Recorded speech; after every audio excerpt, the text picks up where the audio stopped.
Israel के खिलाफ 40 देशों ने खोला बड़ा मोर्चा। लाल सागर में तैर रहे जहाज पर हूती विद्रोहियों का हमला। यमन ने दी इजराइल को खुली धमकी, अगर युद्ध विराम नहीं किया तो खाड़ी में खेली जाएगी खून की होली। गाजा में हमास ने इजरायली सेना के खिलाफ उतारे मानव बम।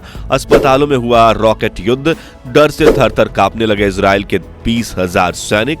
इजराइल और हमास के बीच हुआ बंधकों को छोड़ने का समझौता। दोस्तों, इजराइल और हमास की जंग अब अपनी चरम सीमा पर पहुंच चुकी है। गाजा में घुसकर हमास का नामो निशान मिटाने की इजराइल की जिद अब पूरे मिडिल ईस्ट पर भारी पड़ने लगी है। जी हां, जहां एक तरफ दुनिया भर में फिलिस्तीनी समर्थक शांति के नारे लगा रहे हैं, वहीं अब मिडिल ईस्ट में हिजबुल्लाह और हूती विद्रोहियों ने फिलिस्तीनी नागरिकों और हमास के आगे ढाल बनकर खड़े रहने का ऐलान कर दिया है। यानी जहां एक तरफ गाजा में हमास इजराइल पर भारी पड़ रहा है, वहीं लेबनान बॉर्डर के पास हिजबुल्लाह ने इजराइल की नाक में दम कर रखा है। और अब यमन के हूती विद्रोहियों ने मिडिल ईस्ट के एक लाल सागर यानी रेड सी पर कब्जा कर लिया है और दुनिया भर को यह चेतावनी दे दी है कि अगर अब इजराइल नहीं रुका तो हम यहां से एक भी जहाज पार होने नहीं देंगे। जो सुनकर दुनिया भर में हड़कंप मच गया है और करीब 40 बड़े देशों ने इजराइल के खिलाफ मोर्चा खोल दिया है, जिसमें तुर्की से इजराइल की तरफ 1000 नाव रवाना हो चुकी है।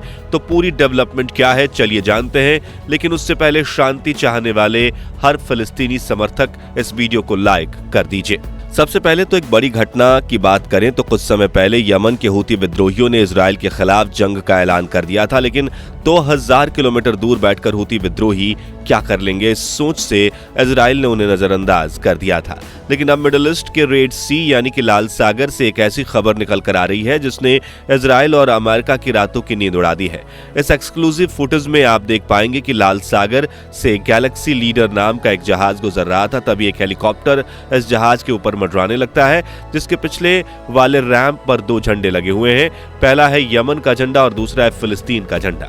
कुछ देर कोशिश करने के बाद यह हेलीकॉप्टर जहाज की रफ्तार पकड़कर उस पर लैंड होने में सफल हो जाता है, जिसमें से चेहरे पर मास्क लगाए कुछ विद्रोही खतरनाक कमांडोज उतरते हैं और जहाज पर कब्जा करना शुरू कर देते हैं। इन कमांडोज के हाथ में AK-47 और बाकी मशीन गन्स होती हैं। अब ये कमांडोज धीरे धीरे जहाज के मेन केबिन की तरफ बढ़ते हैं और दरवाजा खोलकर हैंड्स अप कहते हुए बंदूक की नोक पर क्रू मेंबर्स को घुटनों पर बिठाते हैं और केबिन को अपने कब्जे में ले लेते हैं। दूसरी तरफ बाकी कमांडोज अपने रिलीजियस नारे लगाते हुए पूरे जहाज में घूमने लगते हैं और वहां मौजूद सभी लोगों को बंधक बना लेते हैं और जहाज को अपने कंट्रोल में ले लेते हैं। इस दिल दहला देने वाली घटना के तुरंत बाद यमन में हूती सेना के प्रवक्ता मीडिया के सामने आते हैं और कहते हैं कि गैलेक्सी लीडर जहाज को हमने अपने कब्जे में ले लिया है और ये गाजा में बमबारी का बदला है और ऐसे हमले होते रहेंगे। यहाँ तक कि उन्होंने पूरी दुनिया को चेतावनी दी है कि अगर लाल सागर से आपका कोई जहाज गुजरता है जिसका ताल्लुक इजराइल से हुआ तो वो हर एक बार एंटर होने के बाद कभी बाहर नहीं जाएगा।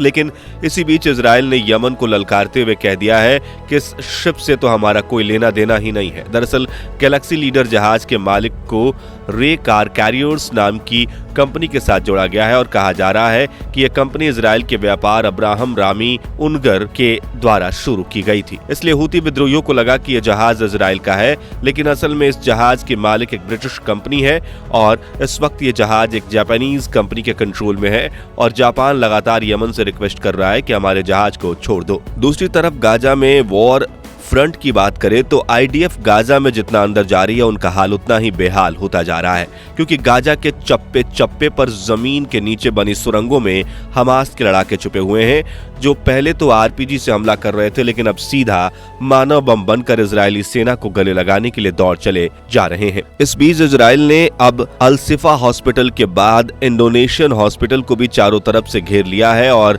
हॉस्पिटल पर बमबारी करके इजरायली सेना ने करीब 12 बेकसूर फिलिस्तीनी नागरिकों को मौत के घाट उतार दिया है। इस रेड को लेकर गाजा की हेल्थ मिनिस्ट्री ने यह दावा किया है कि इंडोनेशियन हॉस्पिटल में हमारा स्टाफ अपनी जान को खतरे में डालकर मरीजों के इलाज के लिए रुका हुआ है और अस्पताल के अंदर मेडिकल स्टाफ और घायल लोगों सहित 700 लोग और हैं और 5000 लोगों ने अस्पताल के आसपास की इमारतों में शरण ले रखा है। फिलिस्तीन के अखबारों की माने तो दहशत के मारे अस्पताल में लोग बेहोश होकर गिर रहे हैं, लेकिन इजराइल की सेना लगातार एक के बाद एक बिल्डिंग में घुसकर बंदूक की नोक पर लोगों से पूछताछ कर रही है।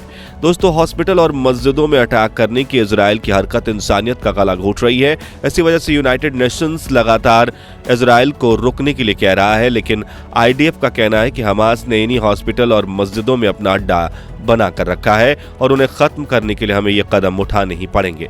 मगर इस बात में कोई दो राय नहीं है कि अल-शिफा हॉस्पिटल में पूरी तरह से उथल पुथल मचाने के बावजूद इजराइल को हमास की मौजूदगी का कोई ठोस सबूत नहीं मिला, तो फिर आम नागरिकों और मरीजों से भरे हुए इन अस्पतालों पर हमला करके इजराइल क्या हासिल करना चाहता है, ये बड़ा सवाल है। साथियों, पिछले 1.5 महीने से लगातार हो रही बमबारी और ग्राउंड इन्वेजन में खेली जा रही खून की होली की वजह से इस वक्त गाजा का हाल किसी कब्रिस्तान से कम नहीं है। इस युद्ध में करीब 13,000 फिलिस्तीनी नागरिक मारे जा चुके हैं और हजारों की संख्या में लापता हैं, जिनमें से कुछ हजार इमारतों के मलबे के नीचे दबे होंगे तो कुछ का तो कोई पता नहीं चलेगा। और ये पिछले 50 सालों में हमारी आंखों के सामने हो रहे सबसे बड़े नरसंहार के रूप में है। लेकिन इस बीच गाजा से एक आशावादी खबर ये निकलकर सामने आ रही है कि जिसने दुनिया भर के लोगों को थोड़ा हल्का महसूस करवाया है। दरअसल इजराइल और हमास के बीच एक समझौता हुआ है, जिसके मुताबिक हमास 50 इजरायली बंधकों को रिहा करेगा, जिसमें 30 बच्चे और 20 महिलाएं शामिल हैं। और अगले 5 दिन तक हमास रोजाना 10-10 बंधकों को इजराइल के हवाले करेगा, जिसके बदले में इजराइल 150 से 300 फिलिस्तीनी बंधकों को छोड़ेगा और 4 दिन तक गाजा में सीज फायर करेगा। यानी कि 23 से लेकर 27 नवंबर के बीच गाजा में युद्ध विराम हो सकता है। आपको बता दें कि ये डील इजिप्ट और कतर सरकार ने मिलकर करवाई है, जिसके लिए अमेरिका के प्रेसिडेंट जो बाइडेन ने उन्हें धन्यवाद भी कहा है। हालांकि इजराइल के प्राइम मिनिस्टर नेतन्याहू ने यह तुरंत बड़ा बयान देते हुए कहा कि डील फाइनल होने के 48 घंटों में पहले 10 होस्टेजेस को छोड़ना जरूरी है और सीज फायर खत्म होने के बाद भी ये जंग तो हमास के खात्मे तक ही जारी रहने वाली है। दोस्तों, इसी बीच तुर्की से इजराइल की तरफ एक ऐसा मोर्चा निकल रहा है जिसने प्राइम मिनिस्टर नेतन्याहू को हिलाकर रख दिया है। दरअसल गाजा पट्टी में फिलिस्तीनी नागरिकों पर हो रहे अत्याचार के खिलाफ रूस और तुर्की समेत 40 देशों ने एक बहुत ही बड़ा मोर्चा खोल दिया है। तो बात कुछ ऐसी है कि अशदोद इजराइल का 6ठा सबसे बड़ा शहर है और यहाँ का बंदरगाह इजराइल का सबसे बड़ा बंदरगाह है, जो कि इजराइल के दुश्मनों के टारगेट में आ चुका है। और 40 देश साथ मिलकर इजराइल के इस बंदरगाह पर टोटल ब्लॉकेज लगाने के लिए आगे बढ़ चुके हैं, ताकि इजराइल का समुद्री व्यापार पूरी तरह से ठप हो जाए और बदले में वो गाजा में शांति की मांग कर सकें। तुर्की ने इजराइल के खिलाफ इस मुहिम को फ्रीडम फ्लोटिला नाम दिया है। अब आप सोच रहे होंगे कि ये कैसे मुमकिन होगा, तो आपको बता दें कि तुर्की से इजराइल के अशदोद बंदरगाह की तरफ 1000 नाव निकल चुकी है, जिसमें 40 देशों के करीब 4500 लोग सवार हैं। ये नावें 313 रूसी कार्यकर्ताओं से भरी हुई हैं, वहीं 104 स्पेनिश कार्यकर्ता भी यहाँ हैं और तुर्की के 12 जहाज शामिल हैं। इसके अलावा बाकी के 37 देशों की करीब 600 नाव इस पहल में जुड़ी हुई है। हालिया इस मुहिम में तुर्की सरकार का कोई लेना देना नहीं है। आपको बता दें कि आज से 13 साल पहले 2010 में भी ऐसी ही गाजा फ्रीडम फ्लोटिला नाम की मुहिम चलाई गई थी, जिसमें इस तरह का एक काफिला इजराइल के अशदोद बंदरगाह की तरफ बढ़ रहा था। तब इजराइल ने उन्हें चेतावनी भी दी थी, लेकिन काफिले के 600 लोग इजरायली सेना के जहाज पर चढ़ गए थे और काफी हिंसक झड़प हुई थी, जिसमें इजरायली कमांडो की गोलीबारी में तुर्की के 10 कार्यकर्ता मारे गए थे और 10 इजरायली सैनिक घायल भी हुए थे।